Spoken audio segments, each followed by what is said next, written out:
Hello दोस्तों, a very warm welcome to my channel. और आज की इस वीडियो में हम लोग बात करने वाले हैं कि सीए इंटरमीडिएट लेवल के लिए किस तरह से आप अकाउंट सब्जेक्ट्स की प्रिपरेशन कर सकते हैं। सो सबसे पहले अगर हम लोग बात करें अकाउंट सब्जेक्ट्स के लिए, तो ये बहुत ही इजी होता है एंड इजी टू अंडरस्टैंड होता है, क्योंकि हम लोग 11th एंड 12th में भी इसे पढ़ते हुए आते होते हैं। सो चीजें बहुत कुछ रिलेट करती हैं, इजी टू अंडरस्टैंड होता है। सो इसलिए ये एक बहुत स्कोरिंग सब्जेक्ट बन जाता है। तो मैं आपको सजेस्ट करूंगा कि इसमें इस तरह से प्लानिंग करके चलिए कि आप जितना ज्यादा स्कोर आप इसमें ला सकते हो उतना लाने की कोशिश करिए, ताकि ये आपके एग्रीगेट को बढ़ाएगा एंड एक अच्छा स्कोर आपको मिल सके। सो अकाउंट्स की प्रिपरेशन स्टार्ट करने से आपको सबसे पहले क्या करना है कि जो भी कॉन्सेप्ट नोट्स है या क्लास नोट्स है उसे अच्छे से स्ट्रॉन्ग कर लेना। जो भी पर्टिकुलर चैप्टर से रिलेटेड जो भी कॉन्सेप्ट नोट्स है, क्या उन कॉन्सेप्ट्स में लिखा है, क्या उस चैप्टर से रिलेटेड जो भी फॉर्मूलाज लग रहे हैं, जो भी चीजें, उसको बहुत अच्छे से स्ट्रॉन्ग कर लेना है। फिर उसके बाद आपको क्या करना है, आईसीएम मॉड्यूल के क्वेश्चंस को सॉल्व करना है। आईसीएम मॉड्यूल के जितने भी क्वेश्चन होते हैं पहले मैंने सॉल्व कर लिए।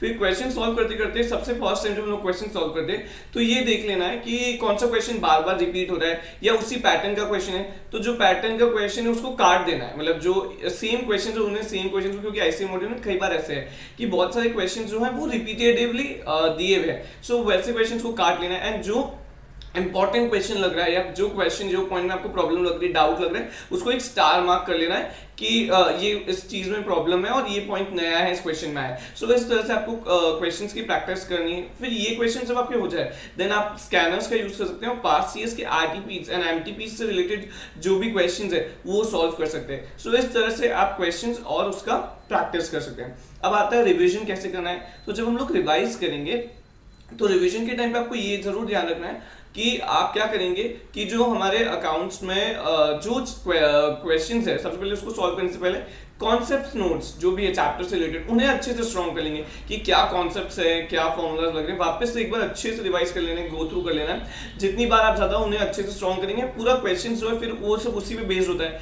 तो वो इजीली आपसे हो जाएगा। देन फिर आपको क्या करना है कि जो क्वेश्चंस हैं जहां पे हम लोगों ने अब स्टार मार्क करे थे या जो हम लोगों को लग रहा था यार ये ट्रिकी, या फिर जो भी आपने मार्क रखा, तो उन्हें एक बार पहले रिवाइज कर लेना, उन्हीं पे फोकस करना है। आपने जो क्वेश्चंस फर्स्ट टाइम में अच्छे से एक बार सॉल्व कर लिया या जिसमें आपको कोई भी दिक्कत नहीं है, उसे आपको सॉल्व करने की जरूरत नहीं। वो क्वेश्चंस आपको सॉल्व करना है जिसमें आपको प्रॉब्लम थी या जिसमें आपको डाउट आ रहा था या वो जिसमें आपको कुछ गड़बड़ लग रही थी या इंपॉर्टेंट लग रहा था, तो उस हिसाब से आपको क्वेश्चन सॉल्व करना है। ये इस तरह से रिवीजन के टाइम आपको चीजें देखने हैं। एंड क्वेश्चन सॉल्व करते वक्त आपको ऑडिट टेक्निक का यूज करना है, रेदर देन कि आप एक एक क्वेश्चन को अपने हाथों से बार बार सॉल्व करके देख रहे हैं। ये वाला सिस्टम नहीं करना है। आपको ऑडिट टेक्निक अपने दिमाग में देखना है कि हाँ ये क्वेश्चन इस तरह से सॉल्व हो सकते हैं, इस तरह से चीजों को सॉल्व करना है। तो आप ये इस तरह से रिवीजन कर सकते हैं। फिर उसके बाद आता है कि कौन सा चैप्टर जो आपको करके ही जाना है। मैं जो सजेस्ट करूंगा वो है चैप्टर नंबर 3 जो कि एएस वाला चैप्टर है, वो मैं सजेस्ट करूंगा कि आपको करके ही जाना है, करके ही जाना है, क्योंकि आपको भी पता है उसमें से 25 मार्क्स के क्वेश्चंस अप्रोक्सीमेटली आते हैं एंड वो कंपलसरीली आता ही है। सो उससे हमें बहुत अच्छे से करना है, उससे अच्छे से प्रिपरेशन करना है। सो अभी क्या होता है कि ना ऐसा बोला जाता है कि एएस की लैंग्वेज आपके आना ही चाहिए। सो वो कैसे आएगी, जब हम लोग बार बार एएस को आईसीएम मॉड्यूल के जो कंटेंट दे रखा है उससे रिवाइज करेंगे या उससे रिलेटेड जो भी क्वेश्चंस पहले आ चुके हैं उन क्वेश्चंस को सॉल्व करेंगे, तो हमें ये भी पता चलेगा कि किस तरह से एएस को अप्लाई करना है और किस तरह से लैंग्वेज को लाना है। तो यहाँ पे बेसिकली अगर देखा जाए तो जो लॉ की स्ट्रेटेजीज है वो कुछ स्ट्रेटेजीज यहाँ पे लगेगी, किस तरह से याद करना है, किस तरह से क्वेश्चंस को प्रेजेंट करना है।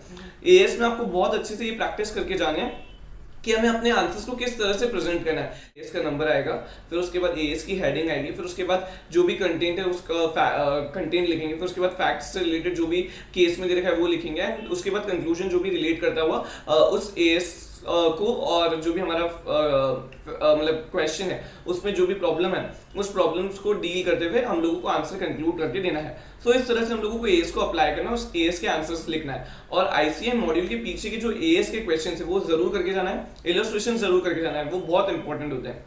साथ ही साथ आरटीपीज एंड एमटीपीज में जो इलस्ट्रेशंस और जो भी एग्जांपल्स दे रखे एएस से रिलेटेड वो जरूर करके जाना है। फिर उसके बाद अगर हम लोग बात करते हैं किस तरह से आपको दूसरे अलग चैप्टर्स देखना है।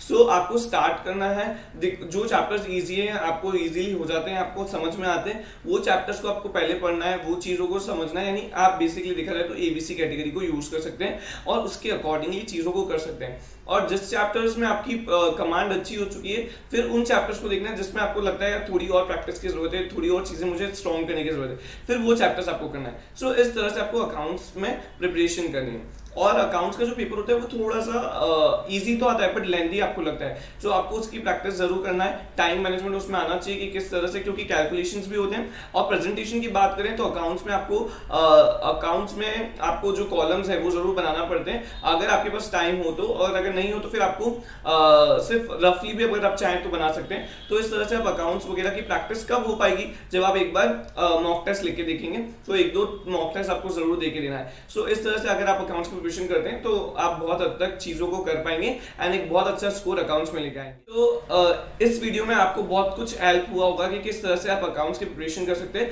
अकाउंट्स की वीडियो मैंने ज्यादा डिटेल्ड इसलिए नहीं बनाई क्योंकि चीजें बहुत सारी आपको क्लियर हो चुकी होगी, और मोस्ट ऑफ द चीजें जो है वो कॉस्टिंग प्रिपरेशन स्ट्रैटेजी से रिलेट करती भी है। सो आप कॉस्टिंग की वीडियो भी देख सकते हैं ताकि आप चीजों को और रिलेट कर पाए अकाउंटिंग के लिए, और वो वाली स्ट्रैटेजीज भी फॉलो कर सकते हैं। सो ये एक छोटा सा वीडियो था जो अकाउंटिंग के लिए था, पेपर नंबर 1 जो कि ग्रुप 1 का था। सो मैं आशा करता हूँ ये आपको बहुत अच्छा लगा होगा, और इसी तरह की और भी वीडियोस मैं आपके लिए लाता रहूंगा। तो मिलते हैं अगली वीडियो में, तब तक के लिए आप पढ़िए और आपकी